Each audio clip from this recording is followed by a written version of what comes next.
Hello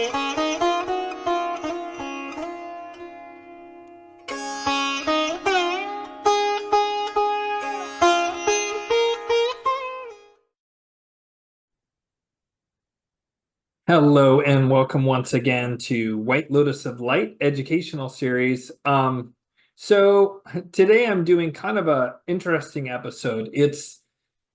I'm trying to decide whether I'm going to include it in the Shadow War series. I don't think I will because the part that this group plays, if any, is just far too difficult to discern. And so this is the long-awaited non-dual episode. The even longer-awaited Elon Musk episode is going to have to wait a little bit longer, although there was some interesting stuff about Musk and the Tucker Carlson Putin interview that came up that I found eyebrow-raising. And so I have talked often, of course, on this channel about the Malachians versus Luciferians versus Most High in terms of consciousness and also the deities associated with it. And I will sometimes allude to the fact that there is a fourth group, and that fourth group is the group that I sometimes refer to as the non-dual faction. Now, when I say faction, that may call to mind, and is true in certain cases, a group with a very tight ideology and a political philosophy, or a militarized group fighting another militarized group, right? Like a faction, like it's a political cohort is probably the best way to describe a faction, right? And that applies to a large degree to especially, of course, the Luciferian and Malachian groups, and to some degree to the Most High affiliated group, although, as the angels explained, that group hasn't really coalesced into a particularly viable political faction, and is in fact just basically trying to survive as the Malachians and Luciferians wage the shadow war on one another. So the non-dual group is even more mysterious and even less sort of easy to grasp. And part of the reason for this is that they reject this paradigm of good versus evil and the struggle between the forces of light and the forces of darkness. And instead, they look at things from a non-dual, D-U-A-L, from a non-dual perspective. What do I mean by that? Well, if you're not into deep esoterica or Eastern teachings in particular, is where you usually find this, you're very unlikely to understand or have even necessarily heard of what non-duality is. And it's even harder to define. Unfortunately for me, this is part of the reason that I haven't done this episode until now, is because it's very difficult to explain, especially to a Western mind that likes to categorize things, which I myself love to do and kind of do habitually. It's very difficult because in a certain sense, it's antithetical to the mind itself, or it's sometimes called the ego. And as such, it becomes exceedingly difficult to describe with words, because, of course, the words operates the mind. And in addition, what is being described in non-duality is, by definition, beyond words. And it's a bit akin to a little tiny minnow someplace in the ocean trying to describe to you the totality of the ocean, everything from those tube worms that are by volcanic vents way down in these, the Marianas Trench, to, the anglerfish, to whale sharks, to sponges, to crabs, to coral, to sea snakes, everything, the entire cohesion of that ecosystem. Like, that's impossible. Like, that, obviously that couldn't happen. Even a human couldn't describe all of that, right? But we're talking about the functioning of the totality of existence. And so it's even far beyond that. And apologies, I'm going to yield back scratcher out because I have a very itchy back at the moment. And so the non-dual spiritual philosophy isn't even the right word, but direct experience that its practitioners have when they reach a high enough level of consciousness is such that it's non-dual, meaning it's not two. There's also the practice of neti neti. It's not this and it's not that, in order to attempt to still the mind for that moment of realization. And that's the purpose of meditation as well, is to still the mind in the hopes that there's that final liberation, the moksha, the final realization, nirvana in Buddhism, escaping the wheel of samsara in Hinduism. And Advaita Vedanta is one of the best places where you can find this non-duality, because it's been really cohered by a number of different Indian saints and mystics over the centuries. And we have really good documentation, in particular, of some of the very famous non-dual teachers of the late 1800s into the 20th century, where there are very clear records of what they said, unlike, say, Buddhist texts, which, being 2,500 years old, are at times suspect. And there's some question as to how much of it is written down, if any, in the time of the Buddha, much the same way that we don't really have any Christian teachings that are literally from, that they can reliably date to, say, 20 AD, right? Like, they tend to appear roughly 100 years after the death of Jesus, 70 years after the death of Jesus. You start seeing stuff around 100 AD to 200 AD range, as far as I know, and I could be wrong on that. The point being is that direct, verifiable transcripts of what Jesus, Yeshua, or Siddhartha Gautama, the Buddha, said, right, or even Lao Tzu, are all kind of in question, in part due to the fact that they're in antiquity, especially in the case of Lao Tzu and the Buddha. And in the case of Jesus, I mean, really just that's very close to ancient times. It's 2,000 years ago. Many consider that ancient times. And so we don't have super solid, tight, historical, proven evidence that they said what they said. We think we may have a high degree of accuracy, but there's definitely alterations. I mean, you see this most famously with the councils, right? Like the Council of Nicaea, which cut out certain books of the Bible, which therefore cut out a testament of what Jesus said, right? Like the book of, I think it's the book of Thomas and the book of Mary Magdalene, right, were cut out. And I think even a couple other ones that were testaments similar to Matthew, Mark, Luke, and John, right?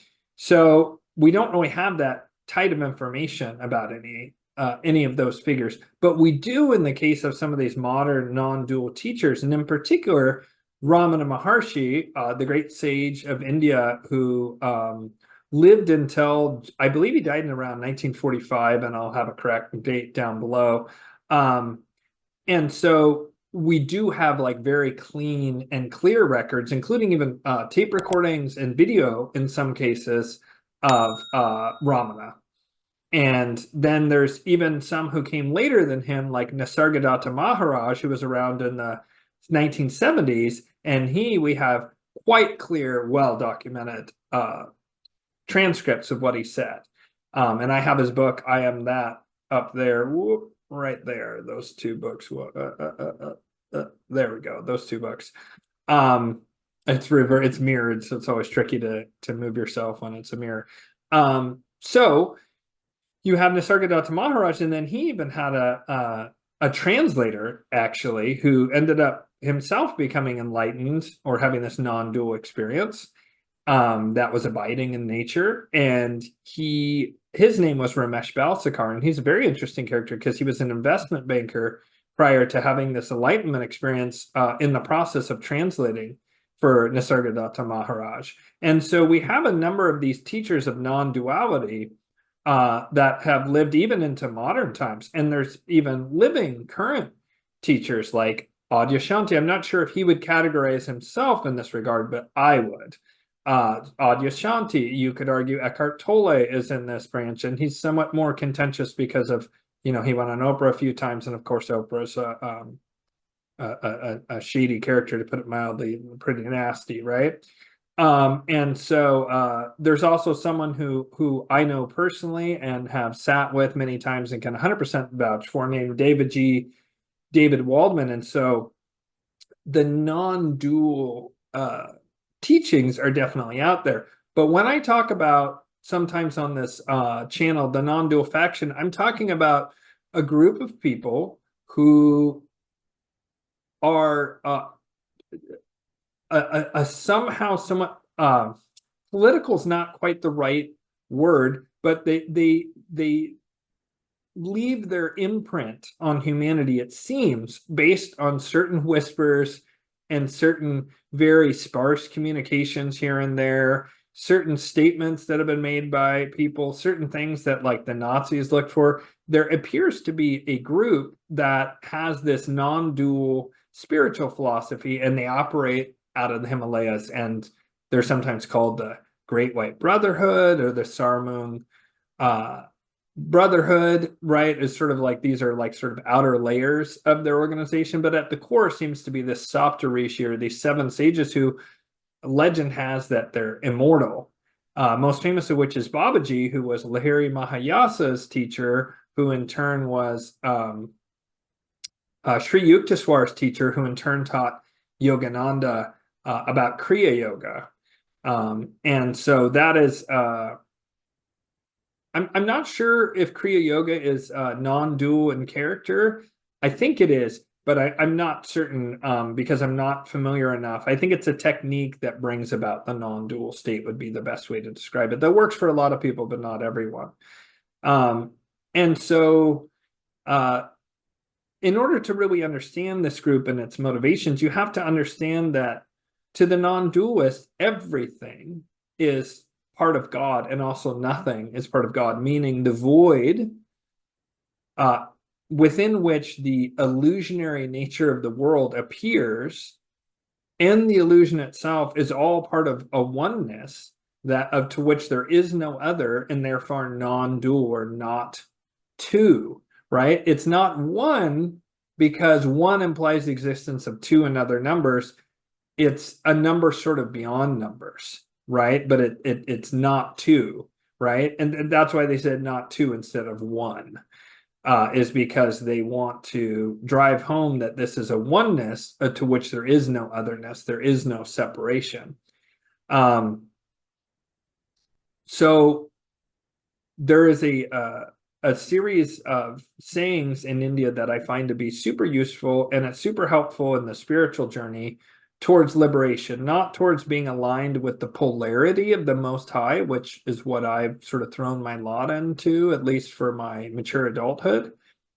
That's a polarity. I'm choosing to polarize on the side of humanity, or well, yeah, humanity, yes. But harmony was what I meant to say. Harmony, grace, compassion, love, wisdom, healing. That end of the polarity, that's opposite Malachianism. And I've done that quite consciously, understanding that by various things I do, such as using angelic magic, that I'm increasing my karma and increasing my chances of reincarnating here, and I'm making it more difficult to have this non-dual enlightenment experience. And I understand that about what I'm doing, although weirdly, I also feel closer than I've ever been in the past, in part because of this polarization that I've gone through has also included a lot of healing. And that healing, I think, was sort of what was missing when I previously was really deep in Advaita Vedanta and non-duality. What was missing is that I had all this unhealed trauma, and I just couldn't, because of the unhealed trauma, I couldn't really let go. And so this three-part saying, and then I'm going to say something that Adyashanti says that's very interesting, one of the modern, currently living non-dual teachers. Again, I don't know if he would describe himself as thus, but that's my description of him. So there's this ancient saying that says, the world is illusion, right? So the Gnostic Christians have come to this conclusion as well, that the world is illusionary in nature, and that has certain implications, and that it's sort of created or claimed by the demiurge as its own creation, when actually it's an emanation of Ein Sophia, who is this goddess of wisdom, and she in turn is kind of an emanation of or is co-equal with a male emanation that the Gnostics don't really get into very much, compared to Sophia and the demiurge, rather, or at least more accurately, I'm not super familiar with what the male sort of consort of Ein Sophia. Ein Sophia created on her own the demiurge, and that's part of why the demiurge is this lower consciousness, is because it only had one element. It only had the female creative principle, not the male creative principle as well. So the world is illusion, right? life is but a dream, right? Lao Tzu, or maybe it's Shuangzi said, who was one of the people who came after Lao Tzu. He said, I dreamt that I was a butterfly, and I went about a whole life as a butterfly, and then I awoke to being a man. But is it possible that rather than a man who had a dream about a butterfly, how do I know that I'm not a butterfly dreaming that I'm a man?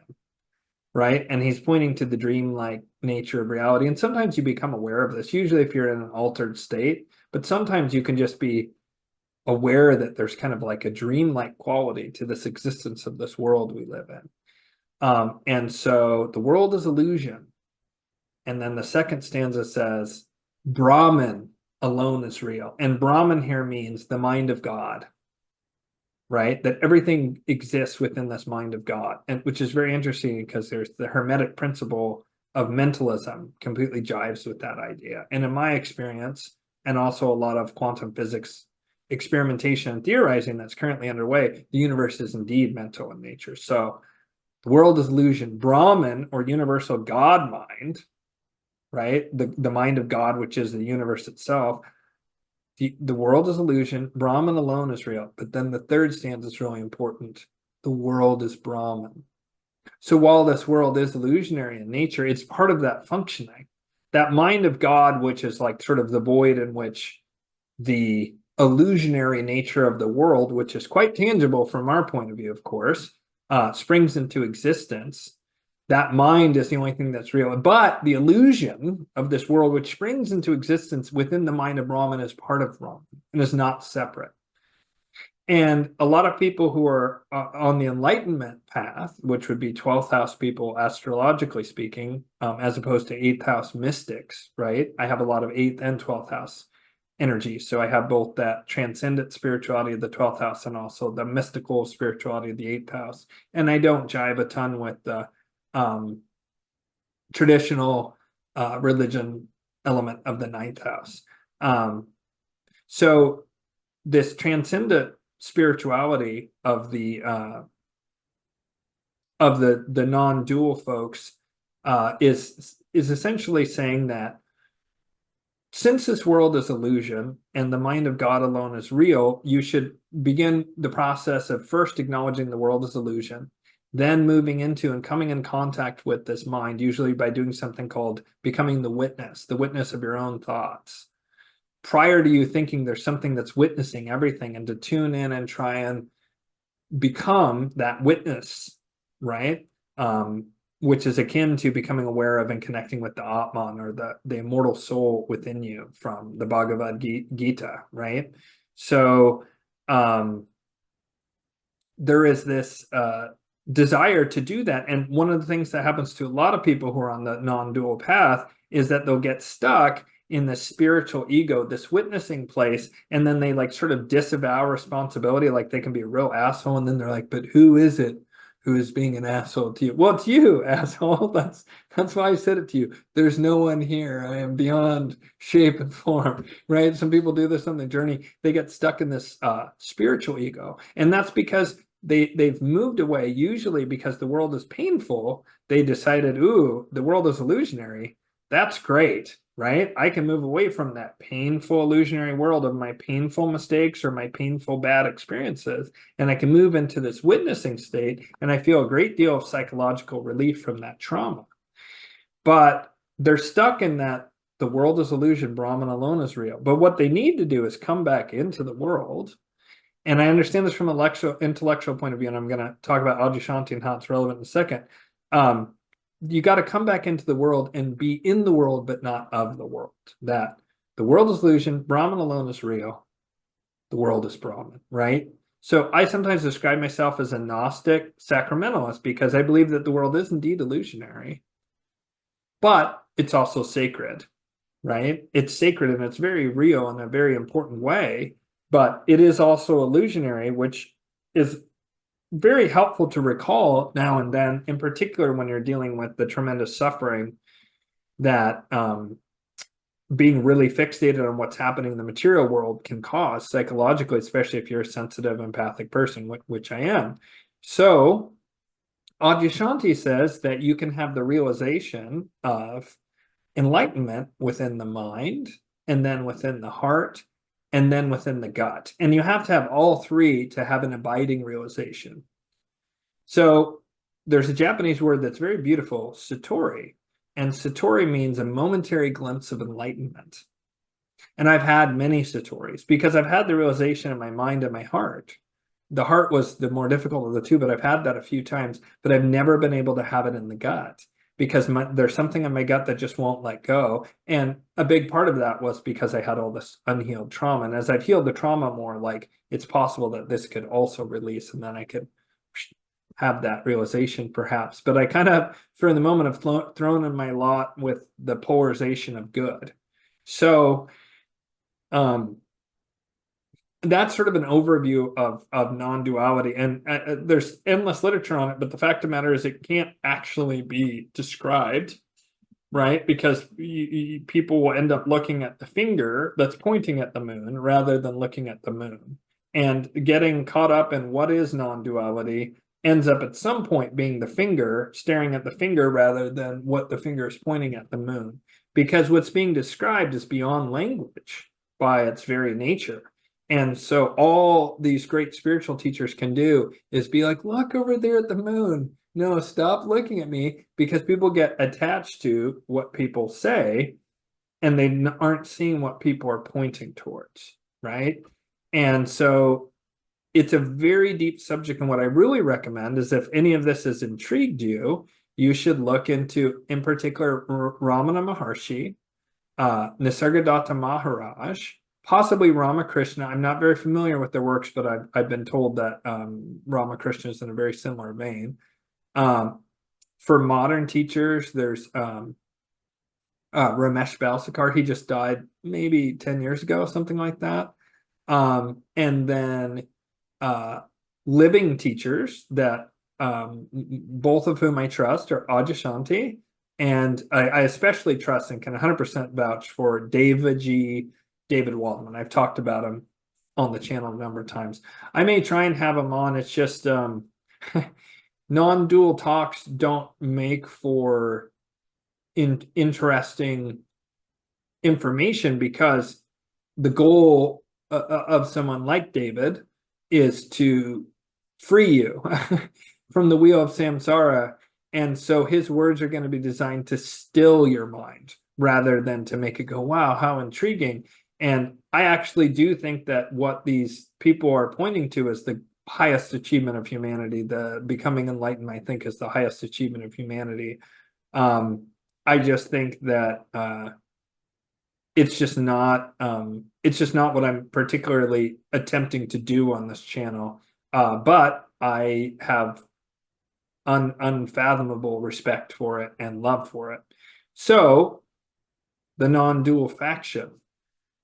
There are claims that date back to, and I just want to check my notes here real quick. There are claims from a variety of sources, both benevolent and seemingly good forces, and then also actually quite sinister forces that point towards that there is this group in the Himalayas that is actively, because they're beyond good and evil, and because they recognize that both good and evil play their role in the play of opposites in the universe, just like masculine and feminine and night and day, right? Those opposites. So too good and evil are just two different forces that move humanity forward spiritually. And in fact, you could argue that evil applies much more evolutionary force on humanity than good does. Good tends to have a stabilizing effect. It's harmonious, right? And within harmonious, there's not a lot of change because there's no need to change because everything is wonderful. Whereas when things are awful, people are like, wow, they get very motivated to want to make significant changes to things because things are getting very awful and stressful. This is by no means an endorsement of evil. I'm simply stating that the functioning of evil in the universe, as far as I can tell, is to create evolutionary pressure spiritually in order to grow spiritually. And then suddenly it makes sense that it has a purpose instead of it having no purpose. Of course, you have to then, it really helps to accept the premise of reincarnation, because without the premise of reincarnation, without that belief, for me, it's a lived experience that I've had past life things that have basically I've been able to more or less verify things about it in my own experience. So I know, and there is a lot of literature out there actually that reincarnation is a thing where little kids have said things that then turns out that someone that died like 8 years ago had exactly that crazy, very specific lived experience. And there's people who've recorded this, and I forget what the name of the book is, but there's books that make a very compelling case for reincarnation. And so I'm not going to try and reinvent the wheel here. I'm not sure a name of one of them off the top of my head. Cliff High talked about this a bit, and I have mixed feelings about Cliff High, but he talked about reincarnation on a Forum Borealis episode, and he mentions the book that I'm thinking of right now. So if you think that everyone is an immortal soul and you want to bring about spiritual evolution in humanity, and you want to make sure there's balance and that humanity never gets too out of whack and like annihilates itself, and you want to make sure that if ever humanity does get a bit out of whack and then like sets itself way back, then you would then intervene and reseed humanity. And that's what it appears that these seven immortal sages, the Saptarishis, they're sometimes called, the same seven sages that came out of the water in Mesopotamia, that seem to come out of the water in other parts of the world, this same group of civilization bringers and seeders of civilization, it seems that that same group is a group that is rumored, sometimes called the Great White Brotherhood, or that's an outer order, I suppose you could say, sometimes called the Sarmung Brotherhood. And again, that's an outer order on the outside of those seven sages, through which the sages leave their mark upon the world. It was such a persistent rumor that you see it in a variety of different ways. The writings of Gurdijieff in particular, in the Meetings with Remarkable Men, where he talks about the Sarmung Brotherhood, is probably the single best source on this. That is a very interesting source, and from someone that, you know, people have different feelings about Gurdijieff and Ouspensky, but a lot of people like him and see that he was like a quite beautiful spiritual figure there in the late 1800s, early 20th century, if I recall, or maybe early 20th century. And he talks about this Sarmung Brotherhood being somewhere in Central Asia. The Nazis were so convinced that this group existed that part of what they were doing in Tibet up there, and they were doing a lot of different things, was they were looking for this rumored seven immortal sages in the Shangri-La or Shamballah, where they supposedly existed, this underground paradise or city. And the Nazis were attempting to find that in their excursions into Tibet. And another dark source that seems to, in my reading of it, allude to this is there's a series of letters back and forth between Giuseppe Mazzini, the founder of the Cosa Nostra, and many say a one-time head of the Illuminati, as in the real group, but it wasn't actually eliminated in the late 1700s, but continued on into the 1800s and beyond, right? That Mazzini was writing to Albert Pike, the famous American Freemason, and they were I don't know, they were peers of some sort. And it's interesting because I've heard very varying different views on Albert Pike, some saying he's profoundly evil, others saying he's horribly misunderstood, or even there's a mistake between him and some other very prominent Albert Pike, who was more like racist and had to do with the South, and the Albert Pike, the esotericist, isn't so bad. I don't know. That's just something that, you know, is Mason saying it, so take it for what it's worth to you. But in this apocryphal letter between Mazzini and Pike, Mazzini says, it makes a very interesting statement. He said, there are whispers of another group so incredibly hidden that nobody seems to know who they are. Their machinations are found everywhere, and we don't understand what they're doing. and we don't understand what their motivations are. And it's very frightening to those of us, and hidden even from those of us who are the veterans of secret societies and mystery schools. And these two guys were very high up the food chain, and awfully close to starting to get into, especially in the case of Mazzini, he was probably in contact with at least some of the Black nobility people, right? So like the inner core of who runs the dark mystery schools in the West, he was not too far out that central core. He was maybe one layer of the onion, two layers of the onion out top, something like that. And for him to say this is staggering, because it implies that it's something even beyond those groups, and that those veterans of the dark secret societies were frightened of this group. Now, if you're evil and a non-dual group is moving in the shadows and perhaps manipulating you, and perhaps even has embedded members within your organization who are in a state of enlightenment so they can act karma free even within that environment. I know it's a bit of a mind fuck to consider this, but if you're evil, you would immediately perceive this shadowy group as evil and be frightened of it, right? Conversely, if you were good, you might be frightened of it and not understand it, because it might also appear to you as like it must be evil if they're so hidden, right? And you don't really know, and they don't seem to be good per se. So this group, the premise of this is that there's this group, the Seven Immortal Sages, and they sit around, so the myth says, they sit around this reflecting pool. And in it, they can see anything in the world. They have remote viewing, like flawless remote viewing. And they view it within this pool. And then within that pool, they're able to actually impact reality.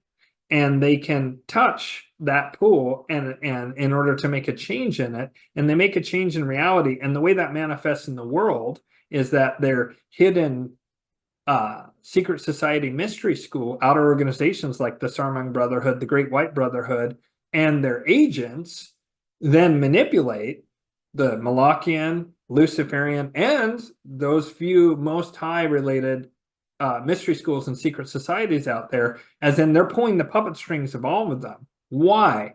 To guide humanity through the different yugas and help them evolve spiritually each time in a new iteration as we move through the yuga cycle, each time with the deepening of the spiritual lessons and the spiritual realizations for those souls that are incarnating here on this planet. And so that group, according to my view and my reading of this, may actually be the ultimate string pullers on the planet, and that they are neither good nor are they evil, but rather they are operating from a level of consciousness that is beyond both good and evil, shades of Nietzsche, right? And thus spoke Zarathustra. They're beyond good and evil, and therefore they are able to manipulate political and other events at scale in the world through their machinations, not with the intent of doing harm, but also not with a light touch of goodness, meaning that they don't just restrain evil and help good. They do that, though. They do help good. They make sure that good is never completely wiped out. They probably are responsible for good never being completely wiped out, possibly the Luciferians as well, to have some future Most High people to rally to their cause, as is what they're trying to achieve now.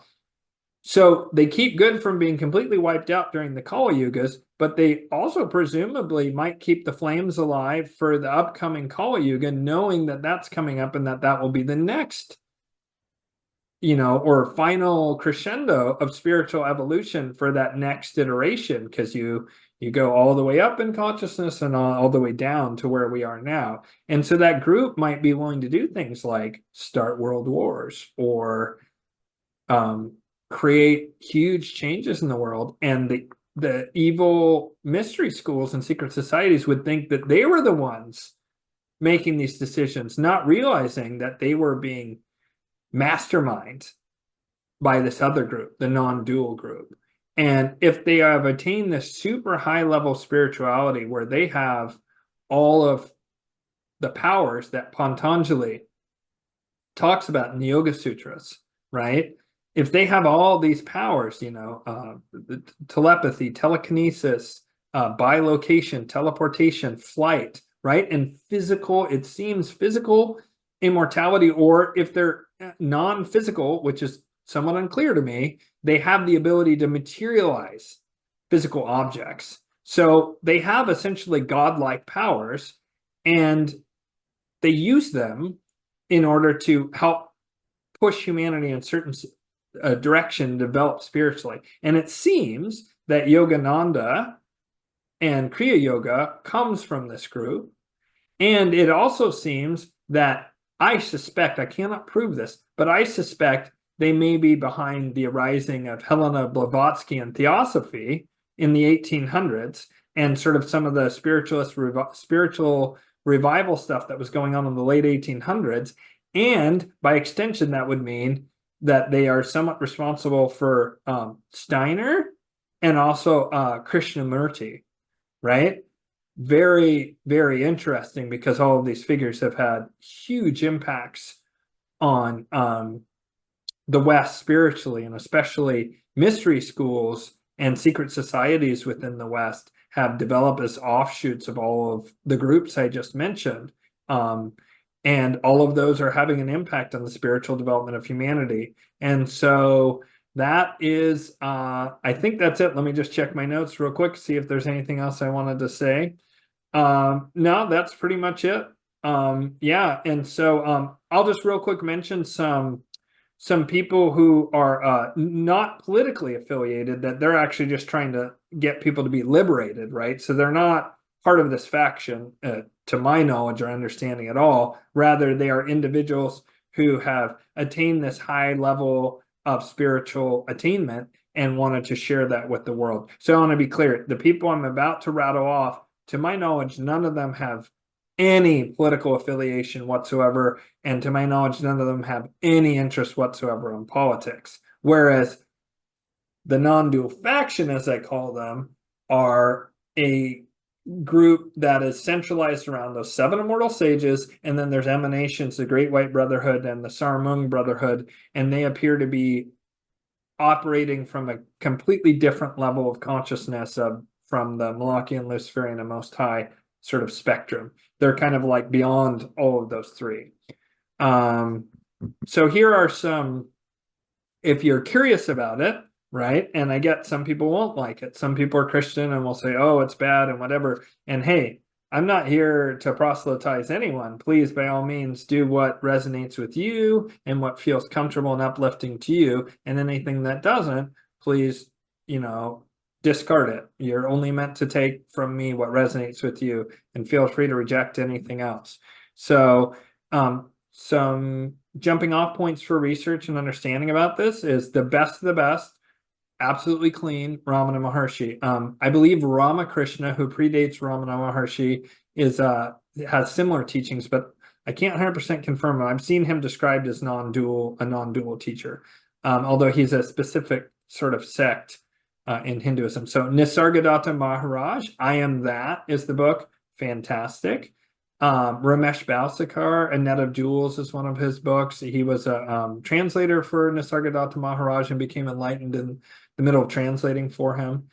David Waldman, a beloved. I don't know if I can really say we're friends, but I mean, I think so. Like, he would certainly be friendly to me if he saw me, I'm sure. But he's a beautiful, beautiful man, and he's someone I can vouch for 100%. Is just trying to help free people and give them the kind of liberation that the Buddha talked about. And Adyashanti, who I like very much, and I found his teachings to be very useful. Byron Katie is a woman. I'm not as big a fan of hers as some of these other people. I also really like Jack O'Keefe. It's an Irish woman, so it's certainly not just the domain of men. Of course, there's more men in this list. Back in the day, Kuan Yin, a female Buddhist who had possibly the highest level of spiritual awakening, some Buddhist groups say, is another woman. So it's nothing to do with biological sex, of course. And so that's it. That's the episode. I hope you enjoyed it. I hope that answered a lot of questions. There's not really, to my knowledge, any colors associated with this faction. Their fingerprints are by far the hardest to determine of any of them. It's a theory that I have that I've pieced together based on a lot of research on esoteric stuff over the decades. And it's a kind of odd conclusion that I've come to, but I talk about it on my channel, so I thought I would just share it here. All right, have a good one and see y'all later. Bye.